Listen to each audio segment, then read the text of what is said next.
Hello, my dear students. I am Priyanka Koiri, and the chapter that we are discussing is light, reflection, and refraction.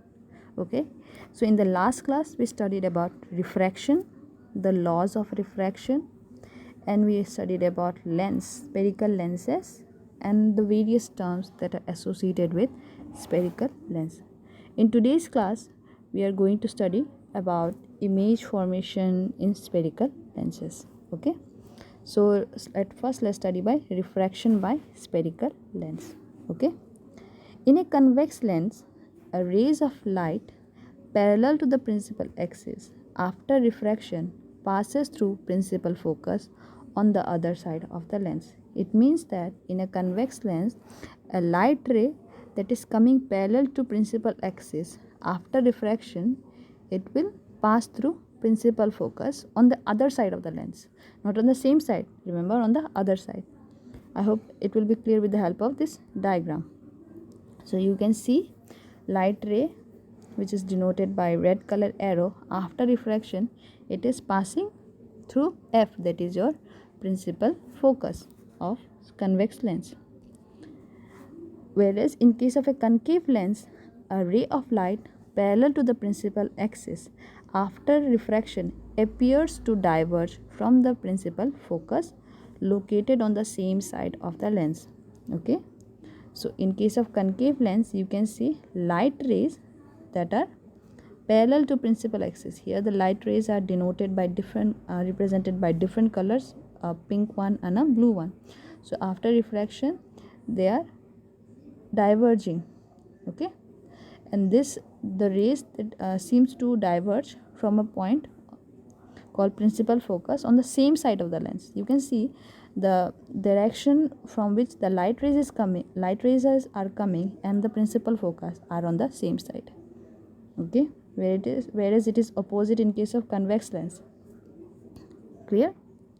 Next one is your, in a convex lens, a ray of light passing through principal focus after refraction will emerge parallel to the principal axis. So here, if a light ray is coming through focus, okay, then after refraction it will become parallel to principal axis. Clear? Fine. It is similar to your spherical mirrors that we have studied in earlier classes. Okay, with little bit of difference in it. Whereas in case of a concave lens, a ray of light which appears to meet at the principal focus after refraction will emerge parallel to the principal axis. So in case of a concave lens, if a light is directed towards the principal focus after refraction, it will emerge parallel to the principal axis. Clear? Next one. In a convex lens or a concave lens, a ray of light passing through the optical center of a lens will emerge without any deviation. That means if a light ray passes through the optical center, there will not be any refraction. It will not suffer any refraction. So in this diagram you can see the above one is your concave lens and the below one represents your convex lens, and a ray of light is directed towards the optical center O and it does not suffer any deviation. That means no refraction is taking place here. Okay, next is your image formation. So we have to remember these rules now that we have studied just now, and this will help us to study about image formation by convex lens. Okay, so image formation formed by convex lens depends on the position of the object in relation to the points O, F and C, that is optical center, focus and center of curvature. The image formed is real for some positions of the object. Okay, in case of convex lens you will see some real images. Okay, it is found virtual image for certain other position. You will also find virtual images also in case of convex lens. The image is either magnified, reduced or has the same size depending on the position of the object. We will also see that the size of the image varies according to the position of the object. Now we will try to understand the image formation in concave lens using ray diagrams. Okay, so what happens when the object is at infinity? So when the object is at infinity, the image is formed at the focus, that is f2. The image is highly diminished, real and inverted. Okay, so here as you can see, it is a convex lens. All light rays coming from infinity meeting at a point called f2, which is a focus, and the image is formed where two light rays intersect each other. So here all the light rays are intersecting or meeting at a point called f2. So at f2 the image will be formed, and the image is highly diminished, real and inverted. Okay, next one, when the object is beyond c1 or twice f1, c1 or twice f1, that is your center of curvature. So when the object is beyond c1, the image is formed between f2 and 2f2, or you can say c2. The image is diminished, that means its size will be reduced, real and inverted. Okay, so in this diagram you can see when the object is placed beyond twice f1, the light rays meet or intersect between f2 and 2f2. Here the object is represented by a black colored arrow AB, and the image is represented by red colored arrow, that is A dash and B dash. In this diagram it is also clear that the size of the object is reduced. Okay, next is when the object is at twice f1, or you can say the center of curvature, the image is formed at twice f2. That means the center of curvature on the other side of the lens. The image is same size as the object, real and inverted. Okay, so in this diagram the object is placed at twice f1, that is your center of curvature. Okay, and the image is formed on the other side of the lens at twice f2, that is your c2. The size of the object and the size of the image is same. Okay, clear? You have to understand this diagram. This ray diagrams also comes in your exam. Next, when the object is between twice f1 and f1, that is when the object is between center of curvature and focus, the image is formed beyond twice f2, that is your center of curvature, beyond center of curvature. The image is enlarged, real and inverted. So in this diagram you can see the object is placed between center of curvature and focus.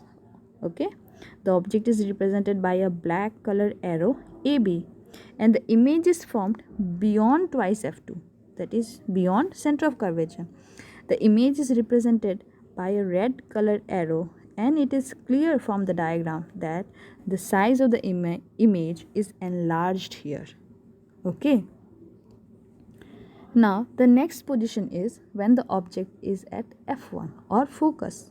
The image is formed at infinity. The image is highly enlarged, real and inverted. So when the object is at f, that is your focus, the image will be formed somewhere in infinity, and the image will be highly enlarged, and it will be real and inverted.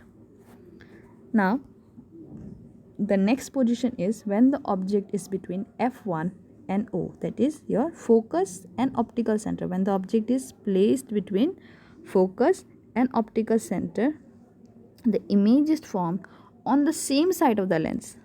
The image is enlarged, virtual and erect. Okay, so here you can see in the diagram the object is placed between focus and optical center. Okay, so the object is represented by red color arrow AB, and the image is formed on the same side of the object. It is represented, the image is represented by the red colored arrow A dash and B dash. The object is represented by black colored arrow AB, and the image is represented by red colored arrow A dash and B dash. In this case the object is virtual. okay, and it is enlarged. So in case of convex lens, we can say that at all the positions we are at like in all the position we are getting your real and inverted images, but there is only one position where we are getting virtual and erect image, and that is between F and O. Okay, now I have tabularized this the various position of the object and the position of the image. So when the object is at infinity, the position of image is at your focus. The size of the image is diminished, highly diminished point size, and it is real and inverted. When the object is beyond twice f1, that means beyond center of curvature, the position of the image is between focus and center of curvature on the other side of the lens. The size is diminished and it is real and inverted. When the object is at center of curvature twice f1, the position of image is at twice f2. The size of the image is same and it is real and inverted. When the object is between f1 focus and center of curvature, the image position is beyond twice f2, that is beyond your center of curvature. The image size is enlarged and it is real and inverted. And next one is when the object is at focus, the image is at formed at infinity, it is very large and it is real and inverted. And the next one is the last one is when the object is between focus and optical center, the position of the image is on the same side of the lens as the object. It is enlarged, size is enlarged, and it is virtual and erect. Okay, clear? Now we are going to study about image formation by concave lens. Okay, so in case of concave lens, two positions of the image object for studying image formation by concave lens is considered. First is when the object is at infinity, and the second position is when the object is at a finite distance from the lens. So let us try to understand image formation by concave lens using ray diagram. So let us understand the first position. Try to understand the first position where the object is at infinity. The image is formed at f1 on the same side of lens. The image is highly diminished, virtual and erect. Okay, so here the object is at infinity, light rays are coming from infinity, and after refraction the light rays are diverging, okay, in different direction, but they seems to appear from f1. So at f1 the image will be formed, and this image, the size of the image will be highly diminished, okay, and virtual and erect. Next, the next position is when the object is between infinity and O, that is optical center. The image is formed between f1 and optical center. The image is diminished, virtual and erect. So when the object is placed somewhere, like when the object is at some finite distance from the lens, the image is formed between f1 focus and optical center. So here you can see the object is somewhere between infinity and optical center, and the image is which is shown represented by that red color arrow a dash b dash is formed between f1 and O. The size of the image is highly diminished and it is virtual and erect. Okay, so in case of concave lens, it is clear that the the image that we are going to get is always virtual and erect, no matter where the position is. Okay, now sign convention for spherical lenses. Okay, the sign convention for spherical lenses is same as in spherical mirrors, except that the distances are measured from optical center. So we have studied about sign convention for spherical mirrors. Everything is same, except in case of spherical mirrors the distance are measured from pole, whereas in case of lens the distance are measured from optical center. Also remember that the focal length of convex lens is positive and the focal length of concave lens is negative. So here you can see anything which is on the left hand side will be negative, and anything which is on the right hand side will be positive. Anything which is above the principal axis is positive, and anything which is below the principal axis will be negative. That is your positive height, negative height you can see, and positive distance and negative distance. Clear? Now let us try to understand lens formula for spherical mirrors. The lens formula gives the relationship between object distance, image distance, and the focal length. Okay, object distance is represented by u, image distance by v, and focal length by f. It is expressed as 1 by v minus 1 by u equals 1 by f. You have to remember this formula. This is very important. Mirror formula, in case of mirror formula, it was 1 by v plus 1 by u equals to 1 by f. But lens formula, it is 1 by v minus 1 by u equals 1 by f. Okay. Now, magnification for spherical lenses. Magnification produced by lens is similar to that for spherical mirrors. That means in case of magnification that is produced by lens and the magnification that is produced by spherical mirrors are same, and it is defined as the ratio of height of the image to the height of the object.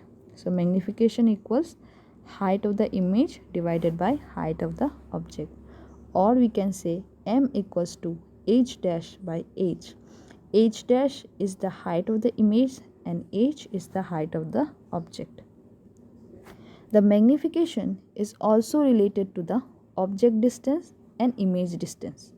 So we can also express magnification in terms of object distance and image distance. It is expressed as m equals to v by u. Okay?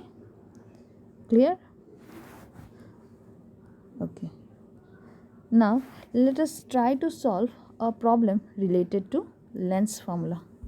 Okay, so here is a question, an object. This question is taken from your NCERT book from exercise. Okay, an object 5 cm in length is held 25 cm away from a converging lens of focal length 10 cm. Draw the ray diagram and find the position, size, and nature of the image formed. Okay. So here it is said that an object whose length is 5 cm, it is kept 25 cm away from converging lens. So converging lens means, I have told you that converging lens, convex lens are converging lens. Okay. So here there is from a convex lens, from 25 cm away from convex lens, an object is placed. The focal length of the convex lens is 10 cm. We have to draw the ray diagram here, and also we need to find the position, size, and nature of the image. Okay, so at first we are going to write what is given to us. So height of the image h is 5 cm, object distance u equals to minus 25 cm, minus because object distance is always taken on the left hand side of the lens. So as a result it is minus 25 cm. Focal length f equals 10 cm, because I told you that the focal length of convex lens is always positive. We need to find image distance, which is v, and height of the image, that is h dash. Since 1 by v minus 1 by u equals to 1 by f, so we are going to put all the values that we have and we will find out the image distance. Okay, so 1 by v minus 1 by minus 25. 1 minus 25, that is because your object distance is negative, equals 1 by 10. Now minus minus becomes your plus, that means 1 by v plus 1 by 25 equals 1 by 10. Now we will change the side. Minus 125, when it comes to the right hand side, it becomes plus 1 by 25 becomes minus 1 by 25 when it comes to the right hand side. Now we will take the LCM of 10 and 25, it becomes 50. So we get 5 minus 2, that means 1 by v becomes 3 by 50. Now b, we don't want to find 1 by v, we need to find v. So v will be equals to 50 by 3, that is 16.67. Here the positive value of v shows that the image is formed at the other side of the lens. So the image is formed on the other, not on the same side, but on the other side of the lens. Okay. Now we need to find the magnification. So we know that m equals to v by u. So we will put the values here. V we have find out it is 16.67 and u is minus 25. Okay. So after putting the values and calculating, m is equals to minus 0.66.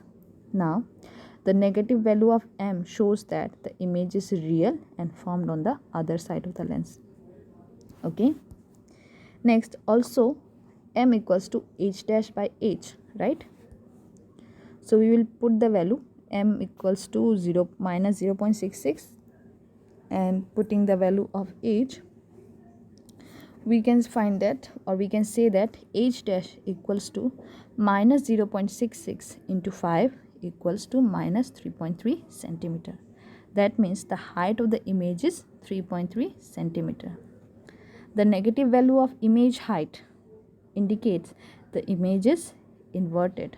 So thus it can be said that the nature of the image is real, inverted and smaller than the size of the object. Okay. Now we have to draw the ray diagram also. Remember, the position, size and nature of the images are shown in the following ray diagram. In the question it was asked to draw the ray diagram. So now we are going to draw the ray diagram. So we have taken a convex lens and here the object is of 5 centimeter represented by AB. The image, the size of the image is represented as f dash is represented by a dash and b dash. So how do we know that where we have to put the position, where we have to put the object? So in the question it was given the focal length was 10 centimeter, right? Okay, so focal length was 10 centimeter. So twice of focal length will be your C, that is your center of curvature. So twice f1 will be 20. So but our object distance was 25. So we have to put the object beyond twice f1. So that is why we have put the object beyond twice f1.